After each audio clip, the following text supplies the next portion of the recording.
Sommes-nous seuls dans l'univers? Sommes-nous les seuls à regarder les étoiles et à nous demander s'il y a quelqu'un là-haut? Aujourd'hui, les spécialistes enquêtent sur la question de différentes façons. Certains utilisent d'immenses radiotélescopes et d'autres des sondes interplanétaires ou interstellaires. Si nous trouvons des extraterrestres, seront-ils doux et tendres?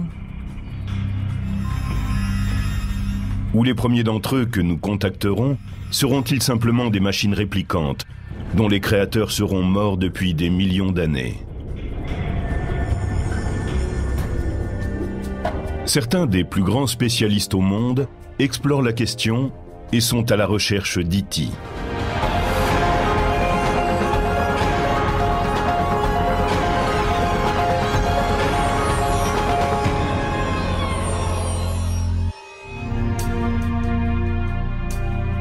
Nombreux sont ceux qui sont restés éveillés la nuit et qui, en regardant les étoiles, ont songé à l'existence d'une vie extraterrestre.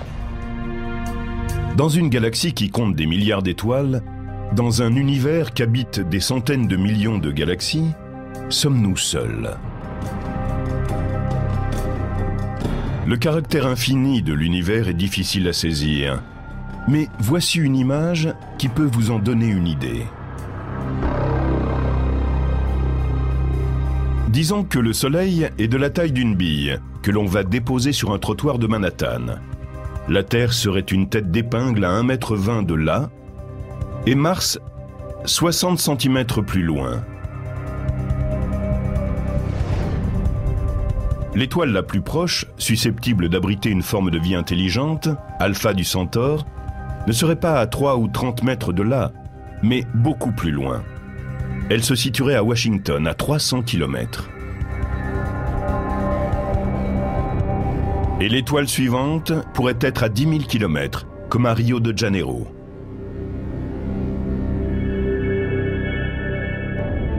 Mais si nous rencontrions par hasard des voyageurs de ces différents points du cosmos, à quoi ressembleraient-ils? Seraient-ils plus ou moins comme nous, ou fondamentalement différents? Pourrait-il être étrange au point de n'avoir rien en commun avec ce que nous connaissons, ce que nous avions imaginé ou même redouté? Beaucoup de spécialistes pensent que cette recherche doit commencer en examinant précisément la façon dont la vie s'est manifestée sur la Terre à ses débuts. Au début des années 50, deux chimistes de l'Université de Chicago ont émis des hypothèses sur la composition chimique qui a permis l'éclosion de la vie. Le prix Nobel Harold Urey et un chercheur de son laboratoire, Stanley Miller, recréent en laboratoire les conditions de la soupe originelle. Ils injectent du méthane, de l'ammoniac gazeux, de l'hydrogène et de l'eau dans un système stérile de ballons et de tubes en verre, ces substances étant censées abonder sur la Terre lors de sa création. Si l'on met tout cela dans un récipient et qu'on y ajoute une forme d'énergie pour provoquer une réaction, que va-t-il se passer? Quelle réaction va-t-on obtenir? Miller et Urey déclenchent des étincelles entre les électrodes pour simuler des éclairs. Les résultats sont électrisants. Ils ont obtenu une sorte de matière brunâtre. Ils ont commencé à l'analyser et ils y ont trouvé beaucoup de composés organiques, dont certains étaient des acides aminés qui sont les précurseurs, les éléments de base des protéines. Les protéines sont quant à elles les éléments de base de la vie. L'expérience de Miller et Urey a démontré que les précurseurs des organismes vivants pourraient avoir reçu le signal de départ d'une réaction chimique. Or, ce type de réaction n'est pas limité à la Terre. Le méthane, l'ammoniac, l'hydrogène et l'eau sont présents dans d'autres objets cosmiques de notre système solaire, et même, selon de nombreux spécialistes, à travers tout l'univers.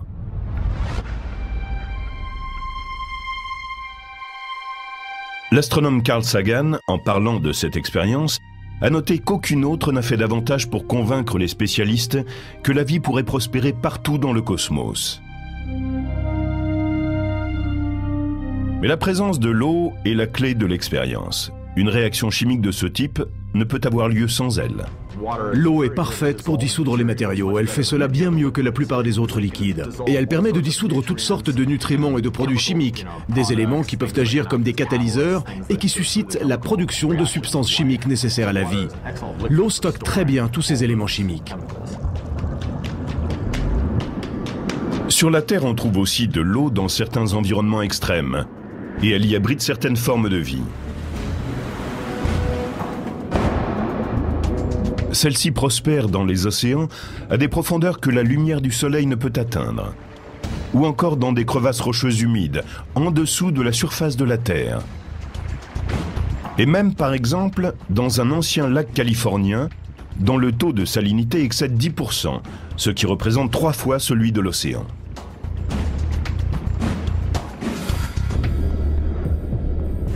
Mais la vie terrestre a aussi besoin de carbone, qui était en fait la substance principale produite par l'expérience Miller-Urey.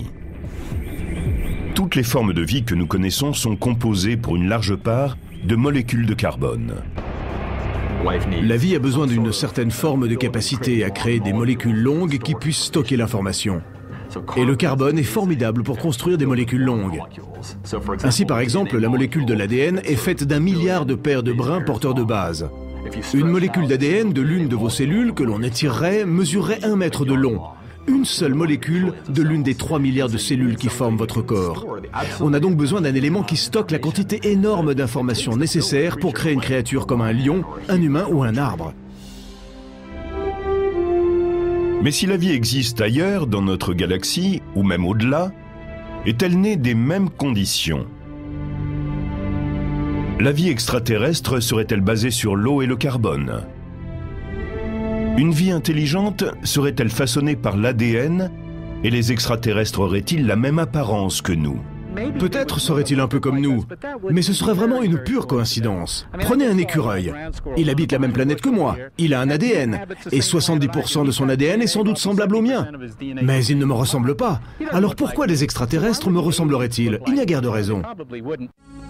Robert Hurt, chercheur à l'Institut de technologie de Californie, a passé du temps à réfléchir à d'éventuelles formes de vie extraterrestres. C'est un spécialiste de la visualisation scientifique. Il utilise des données transmises par le télescope de l'espace, Spitzer, pour interpréter les images des objets de l'espace profond et des processus qui s'y déroulent. Par l'imagerie, nous essayons de trouver des moyens visuels pour expliquer des concepts techniques complexes. Nous étudions les planètes qui sont autour d'autres étoiles, la façon dont se forment les étoiles et les nébuleuses, les processus qui se développent dans les galaxies et l'univers lointain, et nous remontons ainsi jusqu'au Big Bang. Robert Hurt a accepté pour nous d'utiliser les données scientifiques que nous avons pour imaginer une forme éventuelle de vie extraterrestre. Il a choisi comme lieu d'expérience Jupiter. C'est un vrai défi étant donné que la planète est en fait une boule de gaz géante. Nous avons ici une planète où il n'y a pour ainsi dire pas de sol. L'atmosphère est essentiellement composée de gaz d'hydrogène et d'hélium, bien qu'elle soit riche en composés organiques.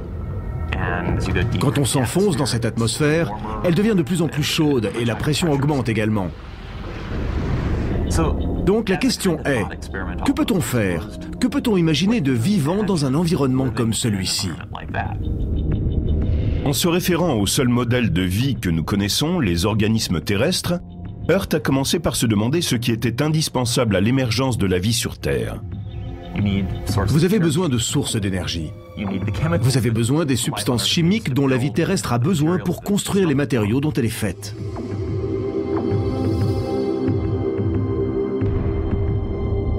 Sur Jupiter, la source principale d'énergie est un léger rayonnement venant du Soleil qui frappe le haut de l'atmosphère de la planète. Et la seule source connue d'éléments chimiques qui puissent servir d'éléments de base pour une forme de vie sont les composés organiques qui tourbillonnent dans la couverture nuageuse de Jupiter. En essayant d'imaginer une forme de vie qui s'appuierait sur ces deux points, le Dr Hurt s'est souvenu d'une idée émise à l'origine par Carl Sagan dans les années 70.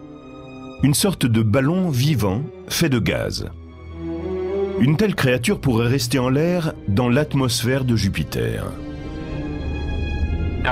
Maintenant, bien sûr, il y a un problème sur Jupiter. C'est que l'atmosphère est déjà constituée du gaz le plus léger qui soit, l'hydrogène. On ne peut donc pas vraiment avoir un ballon plus léger que l'hydrogène. Donc, si on veut un ballon qui puisse flotter dans l'atmosphère de Jupiter, il faut qu'il soit rempli d'air chaud.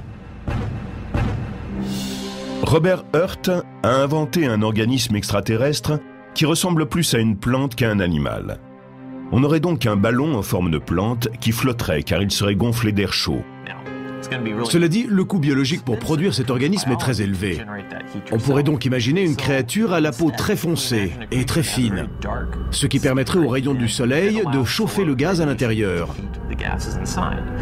On pourrait créer un organisme qui léviterait durant les heures du jour, simplement en absorbant les radiations solaires. La nuit, la plante perdrait sa source de chaleur. Mais Robert Hurt a tenu compte de ce problème dans le concept même de sa créature. Elle a une forme qui lui permet de fonctionner un peu comme un parachute, qui peut suivre les courants thermiques. Au cours de la nuit, lorsqu'elle ne pourrait réchauffer son gaz aux rayons du soleil et flotter comme un ballon, elle pourrait descendre plus bas dans l'atmosphère et glisser sur les courants thermiques, un peu comme un planeur. Le temps qu'elle passerait à plus basse altitude devrait être bénéfique pour cette créature, car c'est là que sa nourriture est la plus abondante. Je l'ai dotée d'une sorte de racine pneumatophore. Quand la créature s'enfonce dans les parties basses de l'atmosphère, elle peut en tirer certains composants organiques. Ils existent sur Jupiter.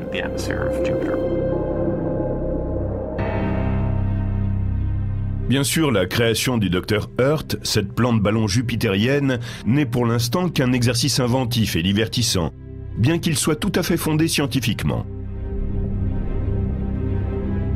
Mais pour de nombreux astrobiologistes et astrogéologues, il est réaliste de penser que certaines formes de vie puissent exister à l'heure actuelle sur d'autres objets de notre système solaire. C'est le cas en particulier dans la glace qui couvre Europe, une des lunes galiléennes de Jupiter.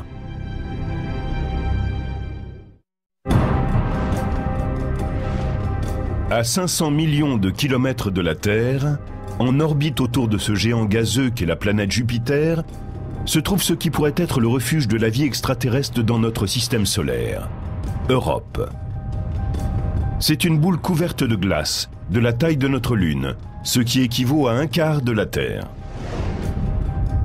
Les spécialistes pensent que la glace qui couvre cette Lune est un océan d'eau liquide. Cette hypothèse est appuyée par le fait qu'Europe conduit le champ électromagnétique émis par Jupiter. Ce phénomène de conduction est l'indice, en tous les cas nous le pensons, de la présence d'eau salée à l'intérieur d'Europe. On pense que cette couche d'eau pourrait avoir une épaisseur d'au moins 150 km. Souvenez-vous qu'Europe est de la même taille que la Lune, ce qui veut dire que même si elle est plus petite que la Terre, elle contient 2 fois plus d'eau liquide que tous les océans de notre planète. Et l'eau liquide, comme on le sait, est ce qui rend possible la vie sur Terre. Les scientifiques à la recherche de formes de vie extraterrestres se penchent attentivement sur le statut d'Europe.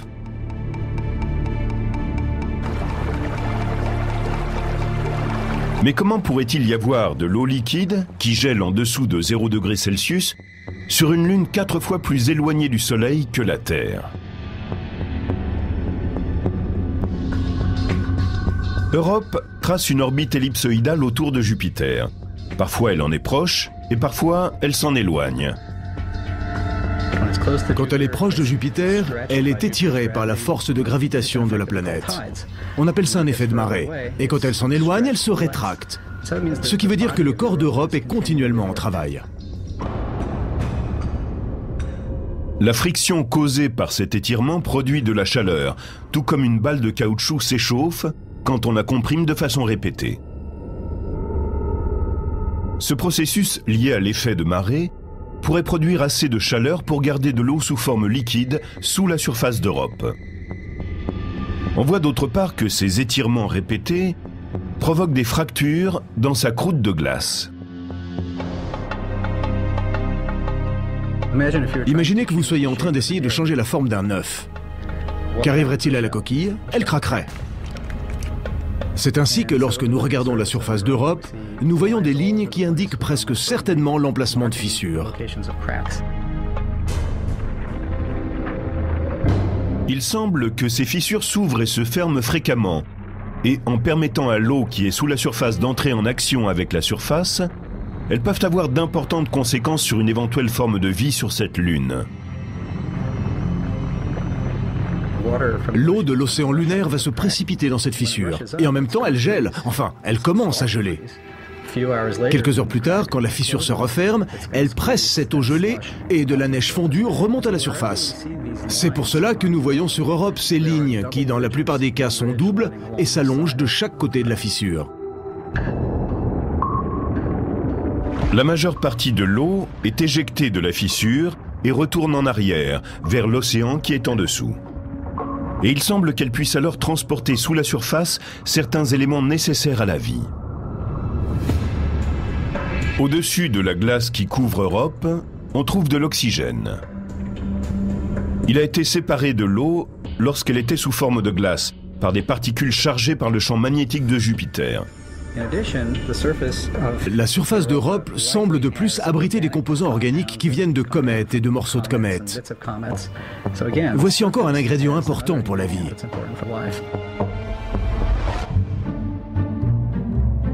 Le docteur Richard Greenberg, de l'Université d'Arizona, a montré graphiquement comment d'éventuelles formes de vie pourraient profiter de l'écosystème créé par une fissure dans la croûte de glace d'Europe.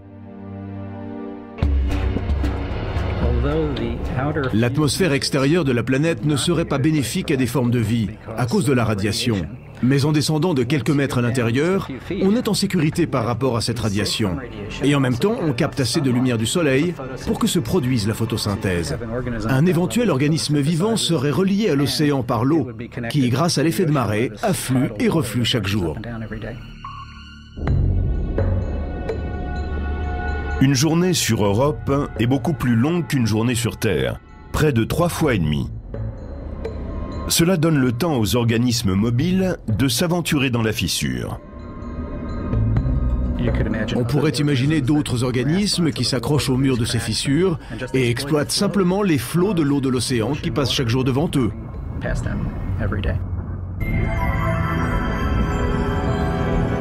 Toutes les créatures semblables aux mollusques et aux méduses pourraient s'élever avec l'eau dans les fissures pour recueillir à la surface des nutriments frais.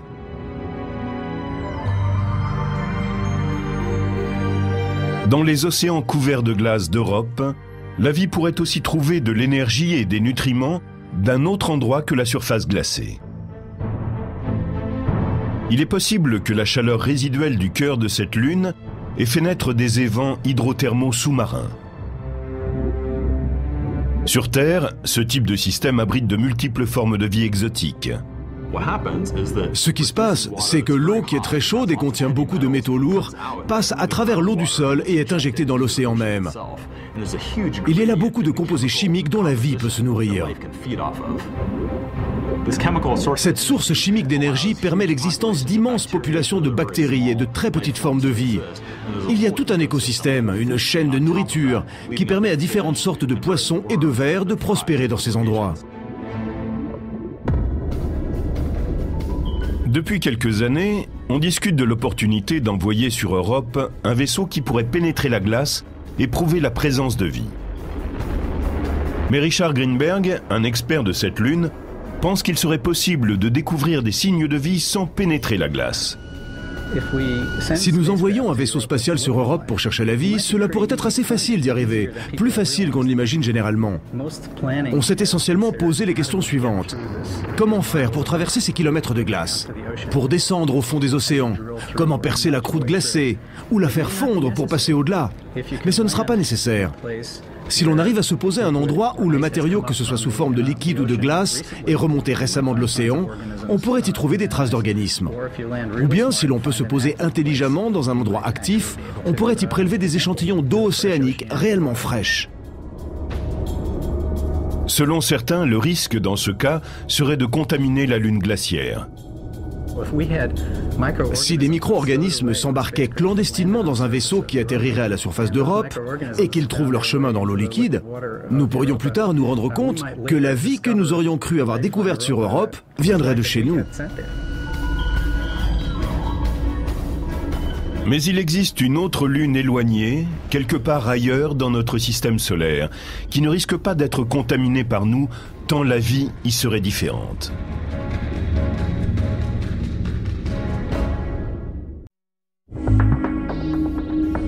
Depuis 2004, une sonde de la NASA, ainsi que la sonde Cassini-Huygens, tourne en orbite autour de Saturne et a effectué plusieurs survols de Titan, la plus grande lune de cette planète. Titan est un énorme corps planétaire, la seconde plus grande lune du système solaire. Elle est moitié plus grande que notre lune. Si elle n'était pas en orbite autour de Saturne, Titan serait une planète de plein droit. Mais le plus impressionnant, c'est que beaucoup de scientifiques pensent que cette lune pourrait maintenant ou dans le futur abriter des formes de vie. Sa géologie ressemble beaucoup à celle de la Terre. Tous les phénomènes que nous connaissons, le vent, l'érosion, les lacs, le volcanisme, la formation des montagnes, les cratères, nous les trouvons tous sur Titan. C'est un objet très riche en termes de géologie. Mais à 1260 km du Soleil, 6 fois plus loin que la Terre, Titan est au-delà du gel. La température moyenne à sa surface est de presque 150 degrés en dessous de 0 Fahrenheit. C'est tellement froid que l'eau gelée à la surface de Titan est comme de la pierre.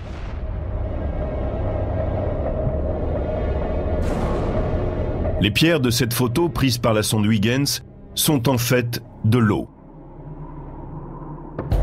Il y fait tellement froid que les hydrocarbonés comme le méthane et l'éthane, qui sont à l'état de gaz sur Terre, sont à l'état liquide à la surface de Titan. L'orbiteur Cassini en a aperçu au cours de son vol. Nous voyons ce qui semble être du matériau organique à la surface. Et nous voyons aussi de vastes étendues de liquide. Mais ce n'est pas de l'eau. C'est du méthane, dans lequel est peut-être dissous de l'éthane.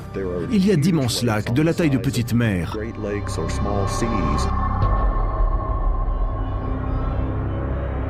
Les astrobiologistes commencent à nourrir l'idée que des organismes pourraient s'être développés dans ces lacs.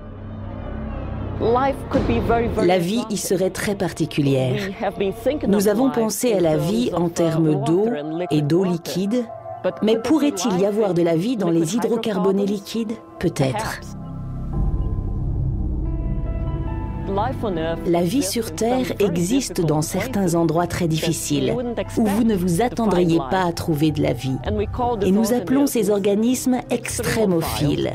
C'est parce qu'ils aiment vivre sous des conditions extrêmes. Par exemple, nous sommes ici sur le lac Mono, un lac très alcalin où l'on a trouvé des extrémophiles.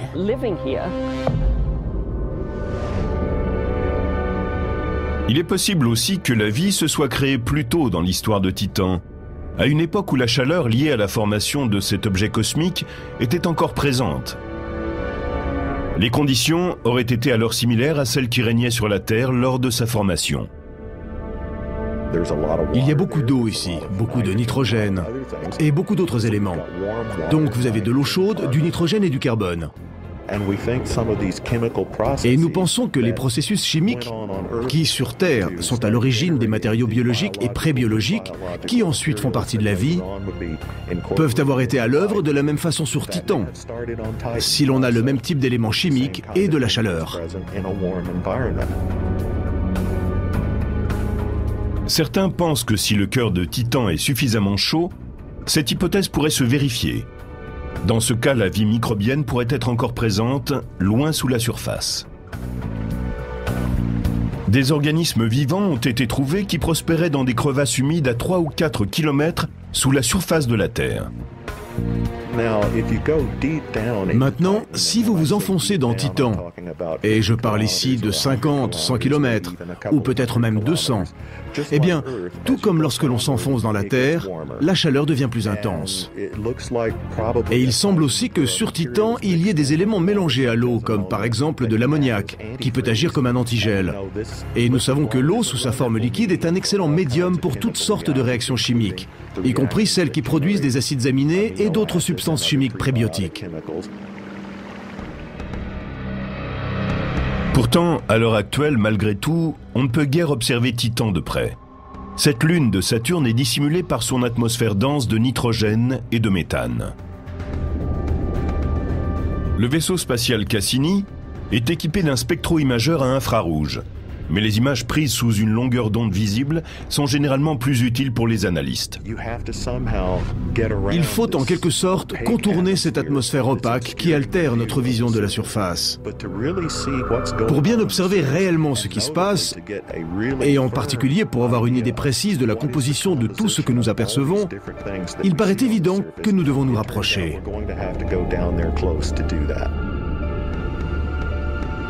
La sonde européenne Huygens s'est posée sur Titan et a envoyé des images vers la Terre, mais elle ne peut se déplacer à la surface. Se poser sur une planète vous donne une avance formidable en termes de science. Mais il ne s'agit que d'un point sur la planète. Que connaîtrait-on de la Terre en atterrissant dans le désert du Sahara, par exemple? On ne verrait pas quelle est la vie ici.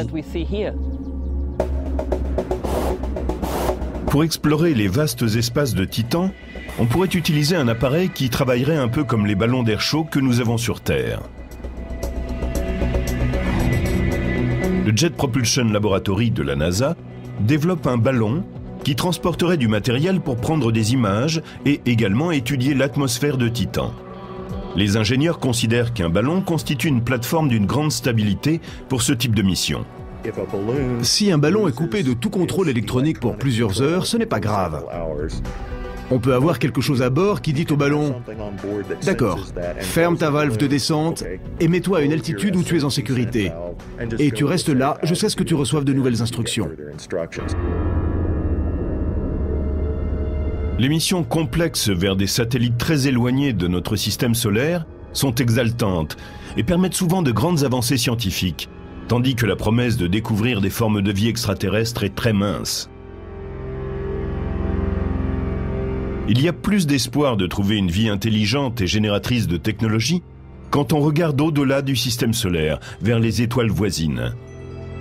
Pour beaucoup de spécialistes qui étudient l'univers, cette idée, quoique encore hypothétique, est parfaitement envisageable.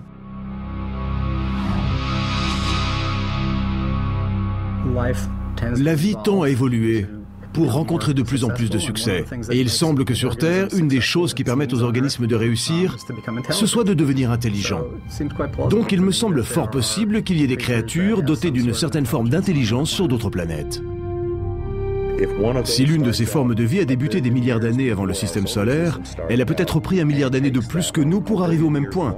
Mais maintenant, c'est le bon moment. Et les terriens sont à l'écoute tout autour du globe avec leur radiotélescope. Oh, well, howdy doody, boys and girls! Nous envoyons des signaux dans le vide depuis des décennies. Toutes les émissions, toutes les ondes radio FM, toutes les transmissions télévisées partent vers l'infini pour l'éternité. Quelqu'un, quelque part, pourrait-il les entendre ? Et combien de temps faudrait-il à nos signaux radio pour couvrir la distance ?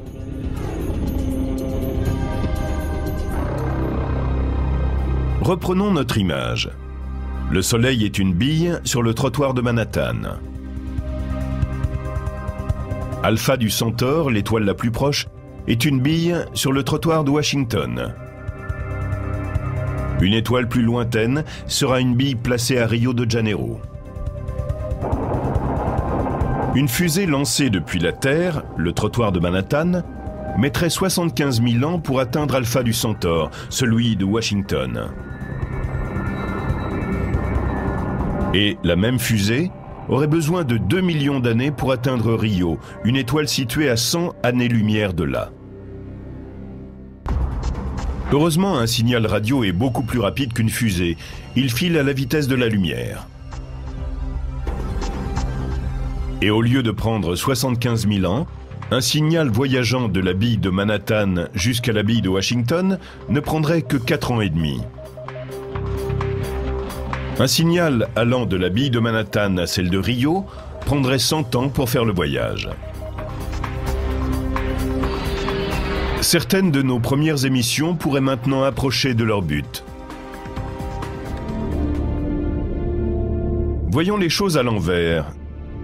Des civilisations extraterrestres intelligentes ne pourraient-elles envoyer des cliquettements vers la Terre simplement pour voir s'il y a quelqu'un? Les spécialistes sont à l'écoute grâce à la technologie créée à l'origine pour étudier les phénomènes cosmiques lointains, comme les étoiles en train d'exploser.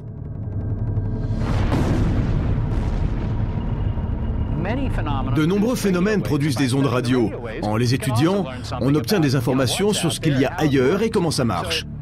Le fait d'utiliser les antennes radio pour étudier l'univers est une idée qui date d'avant la Seconde Guerre mondiale. Les immenses antennes radio utilisées aujourd'hui, ce qu'on appelle des radiotélescopes, sont tellement perfectionnées et sensibles qu'elles peuvent facilement détecter l'énergie d'une puce en train de dormir. Ce ne sont que de grands réflecteurs, au fond. Des ondes radio arrivent et tombent autour de nous sur toute la Terre. Certaines de ces ondes radio vont donc tomber sur ces antennes. Elles se réverbèrent sur ce grand miroir et sont concentrées après vers un amplificateur très sensible. Ensuite, des signaux sont envoyés via des câbles jusqu'à une pièce de contrôle où des récepteurs sensibles analysent cette énergie des ondes radio.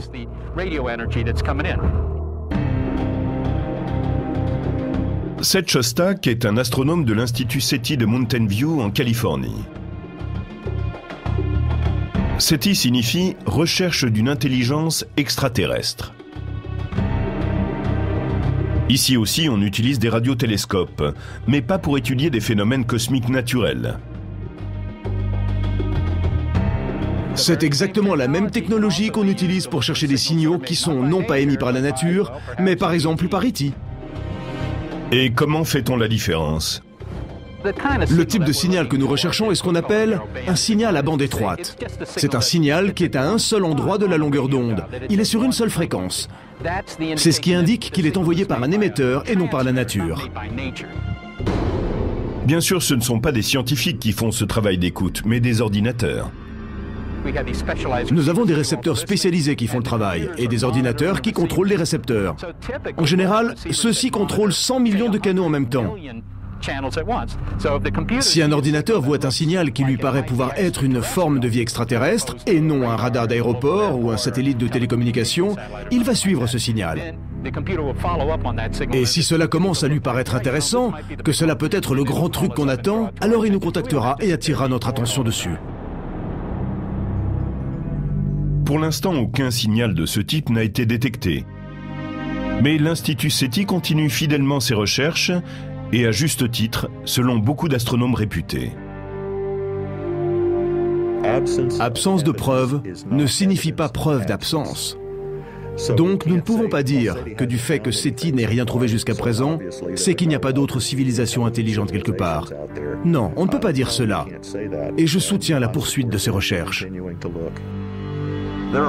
Il y a des centaines de milliards d'étoiles dans notre galaxie et des centaines de milliards de galaxies dans l'univers. En considérant simplement ces chiffres, je serais surpris qu'il n'y ait pas une forme de vie intelligente quelque part dans l'univers. Mais les objets cosmiques sont si nombreux. Comment les astronomes de SETI déterminent-ils l'endroit exact où ils vont porter leurs efforts et diriger leurs télescopes? Ce qu'on veut, c'est capter des systèmes stellaires qui ont une chance de posséder une planète comme la nôtre et d'abriter une forme de vie intelligente. Mais nous ne savons pas vraiment quel type de planète dépend de ces étoiles. Nous avons une longue liste de millions d'étoiles relativement proches. C'est notre jardin cosmique et nous ne faisons que tracer notre voie parmi elles. Et qu'arriverait-il si un jour un télescope radio SETI captait un signal qui ressemblerait à ce qui pourrait être une transmission extraterrestre? Une chose que vous feriez certainement si vous captiez un signal, c'est de dire « je n'y croirais pas avant que quelqu'un d'autre l'ait vu aussi ». parce qu'il peut y avoir des bugs dans le système informatique. Donc ce que vous feriez, au moment où vous pensez que ça a l'air réel, est d'appeler quelqu'un d'un autre observatoire radio qui a les mêmes antennes que vous. Et vous lui diriez, écoute, regarde cette partie du ciel à telle fréquence radio, regarde cette partie de la longueur d'onde, et vois si tu trouves quelque chose. Et si c'était confirmé par 2 ou 3 observatoires, je pense qu'à ce moment-là, vous pourriez tranquillement organiser une conférence de presse. Mais si notre premier contact avec un extraterrestre ne passe pas à travers un signal radio, si E.T. arrivait sous une forme inconnue, la première délégation extraterrestre pourrait atteindre la Terre sous forme de machines tellement minuscules que nous ne pourrions les détecter à l'œil nu. Forward. You speak English. We speak every language. Depuis les années 50, les films de science-fiction mettent en scène des extraterrestres qui ressemblent à des humains. Homo sapiens. Slaves. Un type de créature a été largement popularisé dans les dernières décennies. Les ufologues enthousiastes pensent que des militaires américains ont découvert des corps issus d'un vaisseau spatial extraterrestre qui se serait écrasé dans les années 50. Ces extraterrestres présumés sont des humains de petite taille avec des têtes disproportionnées. Ce sont de petits hommes gris. En général, ils ont des grands yeux et ils ne rient pas. Peut-être qu'ils n'ont pas d'ADN, mais ils relèvent de la biologie. Ils sont vivants. Ils ont une forme anatomique facile à saisir et à accepter pour les êtres humains. Est-ce vraiment à cela que ressemblerait E.T.? Peut-être. C'est une hypothèse. Mais en même temps, je pense que dans des centaines d'années, nous pourrons inventer des machines pensantes. Et si nous le pouvons, peut-être les extraterrestres l'ont-ils déjà fait depuis longtemps. Il faut garder à l'esprit que l'univers est vaste et très ancien. Ils ont eu tout le temps. Hello, Kismet. You gonna talk to me? Les machines pensantes paraissent bien loin de nous. Pourtant, certains futurologues pensent qu'elles sont à notre porte.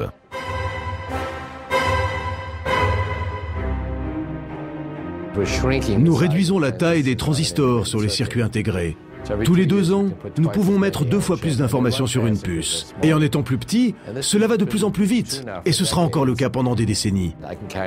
Aujourd'hui, je peux avoir dans ma poche un ordinateur qui est des milliers de fois plus puissant que celui que je partageais avec des milliers d'étudiants et de professeurs quand je suis arrivé à MIT dans les années 60. Ray Kurzweil est convaincu que la puissance et la vitesse des ordinateurs surpasseront rapidement celle du cerveau humain. Prenez l'estimation la plus modeste quant au volume de calcul nécessaire pour simuler le cerveau humain. Elle est de 10 puissance 10 à 10 puissance 16 calculs par seconde. Cela dit, il y a des estimations plus basses encore. Mais prenons l'estimation haute parmi les plus modestes. Nous aurons cela pour $1 million vers 2020 et pour $1 vers 2030. Nous aurons tout cela dans un super ordinateur dans quelques années. Kurzweil prédit que dans un futur proche, de minuscules ordinateurs seront intégrés dans le corps humain pour pallier à certaines de ses faiblesses. Nous avons déjà commencé. Il y a des gens qui ont des ordinateurs qui remplacent une partie de leur cerveau. Par exemple, ceux qui sont atteints de la maladie de Parkinson. Et ces systèmes peuvent déjà intégrer de nouveaux logiciels. Vous pouvez les télécharger de l'extérieur du patient pour l'ordinateur qui est dans son cerveau. Cela se passe aujourd'hui. Cela ne s'arrête pas là. La technologie se perfectionne et des machines microscopiques qu'on appelle des nanorobots seront capables, dirigés par un ordinateur, d'accomplir toute une gamme d'actes de maintenance à l'intérieur du corps humain. Finalement, nous serons capables de faire passer ces appareils dans le système sanguin. Et nous aurons des milliards de ces ordinateurs de la taille d'une cellule sanguine et de nanorobots dans le sang. Ils nous garderont en bonne santé et ils seront en interaction avec nos neurones. C'est ainsi que vers 2030, l'homme et la femme de la rue seront en partie biologiques et en partie non biologiques. Mais la prédiction la plus étonnante de Kurzweil, c'est que les ordinateurs permettront finalement aux humains de dépasser la biologie et de se dépouiller entièrement de leur corps. Ils étudieront les fonctions neurologiques d'un individu et téléchargeront ses connaissances, son expérience et sa personnalité qu'ils dirigeront vers un système de stockage. Vous pourrez aller à l'intérieur de mon cerveau, à travers le système sanguin, et envoyer des milliards de scanners de taille microscopique dans mon cerveau à travers les capillaires. Ils scanneront tous mes neurones et rassembleront tous les détails qui me concernent, les neurotransmetteurs, la concentration d'ions, les connexions interneuronales, absolument tout ce qui me constitue. Je pense que ce sera parfaitement faisable. Cela prendra un peu de temps, 40 ans peut-être ou plus.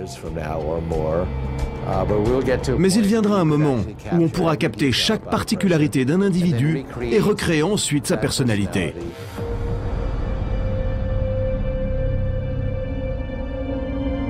Les implications de tout cela sont bouleversantes, et parmi elles, la perspective d'immortalité.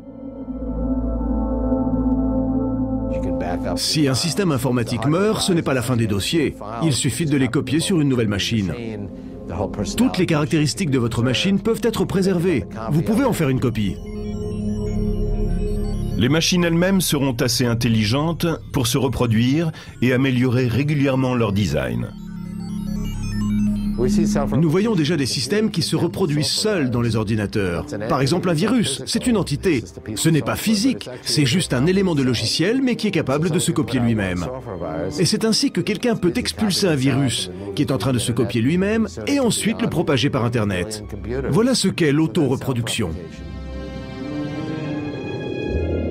Et bien sûr, ces machines intelligentes, qui sont à la fois immortelles et beaucoup moins vulnérables aux radiations et autres dangers cosmiques, seraient capables de survivre à de longs voyages interstellaires. C'est un raisonnement qui amènerait Kurzweil et les autres futuristes à penser que notre première rencontre extraterrestre a plus de chances de se produire avec des machines intelligentes qu'avec des créatures biologiques. Ils n'enverront pas de grandes créatures mollassonnes, mais de petits systèmes microscopiques non biologiques. Et c'est ce que nous allons faire, nous aussi. Qu'elle soit intelligente ou non, biologique ou pas, la découverte d'une forme de vie extraterrestre serait sans doute la révélation scientifique la plus importante de l'histoire de la civilisation humaine. Certains affirment que cela pourrait même avoir une influence très positive sur la conception humaine. Je pense que cela changerait réellement notre perspective en tant qu'individu. En tout cas, cela nous montrerait que nous sommes une espèce parmi d'autres dans un monde, dans un univers, et que nous ne sommes uniques que parce que nous sommes. Et si cela ne nous donne pas la force de dépasser certaines de nos différences stupides, je ne sais pas ce qui se passera. Je pense que c'est une des meilleures choses qui pourrait nous arriver. Certains pensent qu'un éventuel contact avec une civilisation extraterrestre ne provoquerait aucune panique dans les rues. At the proper moment, the invasion will be launched from our platforms. I'm getting out of here. Stay where you are. Je pense que les humains sont beaucoup plus prêts qu'on ne le pense à rencontrer des extraterrestres. Nous sommes beaucoup plus souples et ouverts à ce genre de choses. Et l'idée selon laquelle nous serions en proie à la panique et que notre société exploserait me paraît bien réductrice. Mais si nous ne trouvons jamais de réponse, si nous n'entendons jamais de signaux extraterrestres, si nous ne rencontrons jamais d'espèces intelligentes en dehors de la nôtre, dans ce cas, le silence est aussi à sa manière une réponse d'une grande profondeur. Il nous dit que la vie est unique, que la vie intelligente est précieuse, et que tel un trésor, elle doit être protégée à tout prix. Sommes-nous vraiment seuls? C'est peut-être la question la plus importante que nous puissions nous poser à propos de l'univers.